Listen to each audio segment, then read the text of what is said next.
নমস্কার, কেমন আছেন সবাই? আজ নিয়ে চলে এসেছি একেবারেই অন্য রকম স্বাদের একটি রান্না।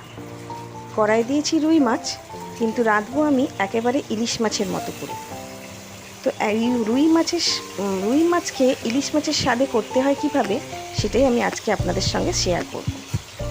তো মাছটাকে যেমন ইলিশ মাছ হালকা করে ভাজেন, সেইভাবেই হালকা করে ভাজবেন। ইলিশ মাছ ডবগা রান্না করা হয়, তবে রুই মাছটা ডবগা রান্না করা যাবে না। অনেকে ভালোবাসলে করতে পারেন ডবগা, কিন্তু আমাদের কেউ ভালোবাসে না, তাই আমি একটু হালকা করে ভেজে নিয়েছি। তো 2 পিস রুই মাছ নিয়েছি, আর সেটাকে হালকা করে একটু ভেজে নিলাম। এবার কড়াইতে আমি কালো জিরে ফোড়ন দেব। তো মাস্টার অয়েল নিয়েছি। তো আমি যেহেতু বেহালা অঞ্চলে থাকি, আমার এটা ঘানির তেল। আমাদের এখানে পান্নায় ঘানির তেল পাওয়া যায়, খুব ঝাঁঝ, দারুণ খেতে, দারুণ টেস্ট হয় এই তেল দিয়ে রান্না করলে। তো কড়াই কালো জিরে ফোড়ন দিয়েছি, আর এতে এবার একটু লঙ্কার গুঁড়ো, হলুদ গুঁড়ো দেবো। যেমনভাবে ইলিশ মাছ করেন ঠিক সেইভাবেই রুই মাছের একবার করে দেখবেন, এই রান্নাটা খেতে অপূর্ব লাগে। তো এই যে লঙ্কা হলুদ দিয়ে একটুখানি কষিয়ে নিয়ে দিয়ে দেব জল। সর্ষে বাটা করে রেখেছিলাম, সর্ষে বাটার জলটাই আমি দিয়ে দিয়েছি।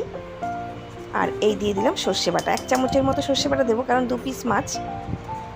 আর দিয়ে দিয়েছি 3-4টে লঙ্কা, কাঁচা লঙ্কা। আর এবার আন্দাজ মতো নুন দিয়ে দিয়েছি, আর মাছগুলো দিয়ে দেবো। দিয়ে একটু ফুটিয়ে নিলেই হয়ে যাবে আমার রান্না। খুব চট করে রান্নাটা হয়েও যায়, আর খেতেও খুব সুন্দর। এরকমভাবে আপনারা বাড়িতে একবার ট্রাই করে দেখুন, খেতে খুব ভালো লাগবে।